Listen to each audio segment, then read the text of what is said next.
पे बयान जो है वो समाजवादी पार्टी के नेता का बयान आया।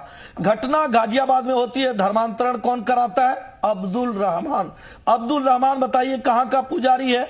दूसरी घटना आपको बताता हूं, हाफिज फिरोज जो गिरफ्तार होता है, फतेहपुर का रहने वाला, वो एक मस्जिद में रहता है और जो पीड़ित लड़की का धर्मांतरण कराता है वो स्वयं जज के सामने कहती है कि इन्होंने नाम बदलकर हाथ में कलावा बांध के भगवान का डीपी लगाकर हमसे प्रेम किया और बाद में इन्होंने धर्म परिवर्तन कराया। मुझे लगता है ऐसी हजारों लाखों केसेज आपको मिल जाएंगे जिसमें लोग झूठ बोलकर, देखिए धर्मांतरण संविधान में विधि सम्मत है। विधि सम्मत कार्य अगर आप करते हैं, ट्रेन में टिकट लेकर जाते हैं नहीं गुनाह है, किसी प्रतिष्ठान में आप जाते हैं नहीं गुनाह है, लेकिन अगर चोरी की नियत से आप प्रतिष्ठान में जाते हैं गुनाह है। ठीक है, बिना टिकट लिए यात्रा करते हैं गुनाह। आप ये कह रहे हैं, ठीक है, वो आप पे आरोप लगा रहे हैं और आप ये कह रहे हैं कि इस तरीके से जो सिंडिकेट चलाया जा रहा है, मुख्यमंत्री का भी बयान सामने आया था कि ये विदेशी जो षड्यंत्र है इसको ब्रेक करना बहुत जरूरी है। 4 एग्जाम्पल आपको दे रहा था। ठीक है सर, वापस मैं आपका रुख करूंगी, डेटा लूंगी, 2 और माने उनसे कमेंट ले लूं। पहले मैं साध्वी गीतांबा हमारे साथ जुड़ी हैं। देखिए स्वामी प्रसाद मौर्य का जो ट्वीट आया, जो चर्चा अभी हुई आपने सुना, उसमें एक और चीज इन्होंने कहा है कि अंतरराष्ट्रीय सिंडिकेट पर दोष मढ़ने के बजाय मंदिरों में चल रहे पंडे पुजारियों व धर्मचारियों के गठजोड़ और सिंडिकेट को खत्म करें आप। यानी कि ये सारी चीज मंदिरों में चल रहा है, साधु संतों पर सीधे निशाना साधा। उन्होंने कहा ये उनका सिंडिकेट है, कोई विदेशी षड्यंत्र नहीं है, कोई जोर जबरदस्ती नहीं है, ये आप लोगों द्वारा एक एजेंडा चलाया जा रहा है।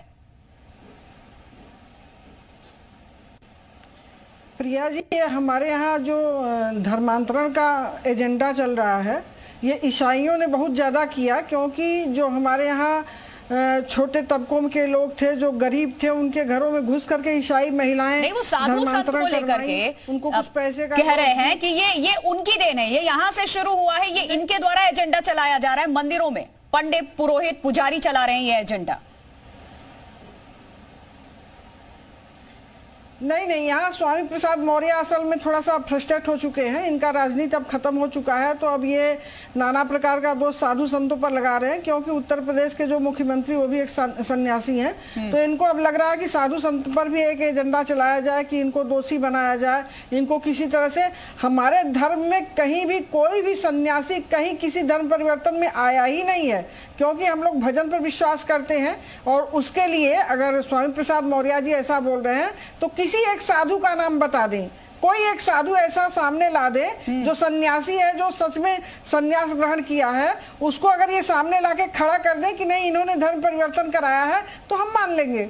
हाँ, रह गई बात ये मौर्य जी की बात, अब कोई सुन नहीं रहा है, तो ये कभी कभी हमारे धार्मिक ग्रंथों को लेके खड़े हो जा रहे हैं, कभी कभी हमारे धर्म पर कुठाराघात कर रहे हैं, कभी कभी हमारे सारे संतों को लेके खड़ा हो रहे हैं, कभी मंदिरों पर आ जाएंगे। इनके जी में तो ये एक एजेंडा रह गया और तो इनकी राजनीति खत्म हो चुकी है और इनका कोई सुनने वाला नहीं है।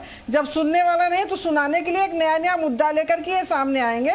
मेरे यहाँ कोई भी साधु और संत, पंडा पुजारी, कोई भी कभी धर्म परिवर्तन पर विश्वास किया ही नहीं है। हाँ, जो हमारे हिंदू वर्ग जो जाकर के कहीं धर्म परिवर्तन करके वापस आए हैं, तो उनको हम लोगों ने लिया है, सत्यनारायण भगवान का कथा सुना करके उनको अपने समाज में लिया है। लेकिन कहिए कि धर्म परिवर्तन हिंदू समाज करावे, तो ऐसा कोई साधु सन्यासी नहीं करा है। किसी एक का नाम ये बता दे, हम मान जाएंगे। किसी एक साधु को अली आरिफ हमारे साथ मुस्लिम लीग के प्रवक्ता मौजूद हैं। अली आरिफ जी, आपका इस पे क्या स्टैंड है, किस तरीके से आप देखते हैं? महज राजनीतिक फायदे के लिए किसी धर्म और किसी भी मजहब को लेकर के इस वक्त देश में बयानबाजियां हो रही है, बड़ा आसान भी हो गया। पहले आप बोल देते हैं, फिर आप यू टर्न ले लेते हैं। किसी भी पार्टी का लीडर हो, समाजवादी पार्टी के लीडर की तरफ से ये बयान दिया गया है और उसके बाद समाजवादी पार्टी ये कह रही है कि ये उनके निजी विचार हो सकते हैं, ये पार्टी का विचार नहीं है। जी मैम, मेरी आवाज जा रही है? जी बिल्कुल। बात कहने के लिए तो बहुत है, बहुत सी बातें हैं, लेकिन वक्त की किल्लत के मद्देनजर तमाम बात नहीं की जा सकती हैं। बहुत शॉर्ट में एक चीज कहना चाहूंगा, स्वामी प्रसाद मौर्य जी या इस तरह के जो लोग भी इस तरह के बयानबाजियां करते हैं, ये समझ के बाहर की चीजें हैं, कतई गैर मुनासिब है। क्योंकि धर्म का ताल्लुक, धर्म बाय चॉइस है, नॉट बाय फोर्स। बिल्कुल, बहुत चीज है, धर्म बाय चॉइस है, बाय फोर्स नहीं है।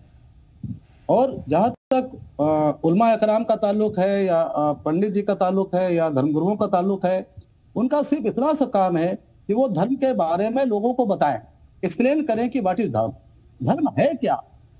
अब जाहिर बात है, जब हम कोई चीज किसी के सामने रखेंगे, 4-6 चीजें रखेंगे, जो उसको अच्छी लगेगी वो उसको अडॉप्ट करेगा। Very simple. धर्म ईश्वरीय गाइडलाइन है, ईश्वर गॉड अल्लाह के तरफ से गाइडलाइन इंसानों के लिए है कि इस तरह से जिंदगी आपको बसर करनी है, उसी का नाम धर्म है। वो इस्लाम धर्म हो, जैन धर्म हो, सिख धर्म हो, सनातन धर्म हो, वगैरह वगैरह तमाम धर्म है इस दुनिया में। इसको जो चीज अच्छी लगती है वो उसको अडॉप्ट करता है, और यही फैक्ट है धर्म का, यही धर्म की डेफिनेशन है। स्वामी प्रसाद मौर्य जी से जैसे लोगों को या तो इसकी डेफिनेशन नहीं मालूम है, या किसी जाति फायदे के तहत इसको वो बीच में ले आते हैं, और सीधा सीधा फौरन निशाना हो जाता है मुसलमान और इस्लाम को फौरन निशाना बना लिया जाता है, जो कि बिल्कुल नारगल है, कहीं से कहीं तक मुनासिब नहीं। हर मुद्दे पर आप थोड़ा सा गौर करने की तकलीफ करें, हर मुद्दे पर सिर्फ इस्लाम को और मुसलमानों को टारगेट बना लिया जाता है, जबकि बहुत ही सिंपल चीज है, बहुत ही आसान तरीका है।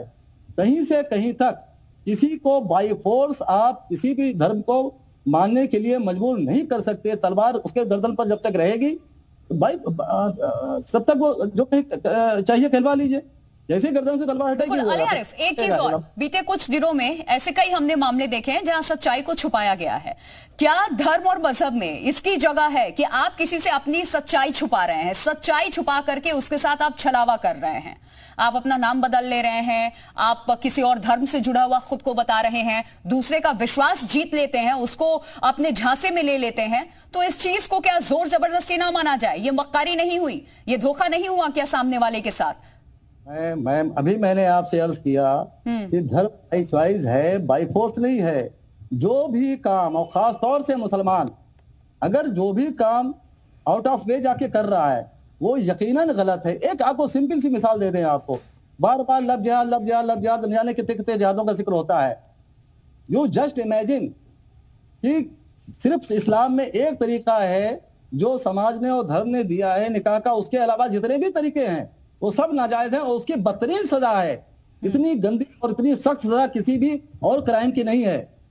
और क्राइम में चोरी किया, हाथ काट लिया, वगैरह वगैरह है, सर बदन से जुदा कर दिया गया, लेकिन इसकी सजा आवामी सजा है और पत्थरों से सजा है। मेजर आशीष चतुर्वेदी, क्या इस तरीके के जो सिंडिकेट हमने देखा है, जबरन धर्म परिवर्तन के कितने मामले आए हैं, रजिस्टर्ड भी हुए हैं, केस भी बाकायदा फाइल हुई है, और बीते कुछ दिनों तो हमने देखा कि यूपी से लेकर के महाराष्ट्र तक ऑनलाइन किस तरीके से ये पूरा का पूरा रैकेट एक्टिव था, उस पर भी कार्रवाई हुई है, कई लोगों की गिरफ्तारी हुई है। क्या वाकई कोई अंतर्राष्ट्रीय साजिश, षड्यंत्र नहीं है इसके पीछे, कोई सिंडिकेट काम नहीं कर रहा है इसके पीछे? और अगर सर नहीं कर रहा है तो फिर ये जो मामले इस तरीके के सामने आ रहे हैं वो क्या है, इसको हम कैसे देखें? देखिए, जो भी इस तरीके की कार्रवाई करते हैं, जो लोग इस तरीके से करते हैं, चाहे वो किसी भी नाम से, किसी भी धर्म के इस्तेमाल करके करते हैं, धोखा तो धोखा ही, चाहे आप किसी भी नाम से, वो गलत है, कानूनन अपराध है, और जो लोग ऐसा करते हैं उनके खिलाफ निश्चित रूप से सख्त कार्रवाई होनी चाहिए। अब उसके तार कहाँ तक हैं, क्या वो एक ऑर्गेनाइज्ड वे में है या कोई इंडिविजुअल अपने निजी फायदे के लिए करता है, अब ये तो जो जांच एजेंसियां हैं वही बेहतर बता पाएंगी क्या है उसकी सच्चाई। लेकिन हमारी ये अपेक्षा है, और हम लोग ऐसा, और मैं समझता हूँ कि पूरा समाज ये अपेक्षा रखता है सरकार से, जो ऐसे मामले सामने आए जहां कोई धोखाधड़ी कर रहा हो, किसी भी तरीके की धोखाधड़ी कर रहा हो किसी महिला के साथ, तो उसके साथ जो है बिल्कुल सख्त तरीके से जो कानून है वो उस पर लागू हो। जो लोग ऐसा कर रहे हैं, आप कर रहे हैं, आप ही के नेता है स्वामी प्रसाद मौर्य, वो सीधे तौर पे अपने ट्वीट में इस बात का जिक्र किया कि ऐसा कोई सिंडिकेट, ऐसा कोई रैकेट है ही नहीं, ऐसी कोई बात है ही नहीं, ये पंडितों द्वारा, पुजारियों द्वारा एक एजेंडा चलाया जा रहा है। देखिए, मैं समाजवादी पार्टी का प्रवक्ता हूँ, स्वामी प्रसाद मौर्य का प्रवक्ता नहीं हूँ, तो मैं पार्टी का पक्ष रख सकता हूँ कि कैसी बात कर रहे हैं आप ही के नेता हैं, वो भी आपकी पार्टी से ताल्लुक रखते हैं। या तो अगर समाजवादी पार्टी उन पर एक्शन ले चुकी होती तो ये सवाल शायद मैं आज आपसे नहीं पूछ रही होती। बिल्कुल बिल्कुल, लेकिन मैं प्रवक्ता उनका नहीं हूँ ना, आप ये भी समझिए कि मैं एक पार्टी का प्रवक्ता हूँ, मैं उसको रिप्रेजेंट कर रहा हूँ, मैं एक इंडिविजुअल को रिप्रेजेंट नहीं कर रहा हूँ। तो जो चीज सही होगी, जो चीज गलत होगी मैं उसे गलत बताऊंगा, जो चीज सही होगी मैं सही बताऊंगा।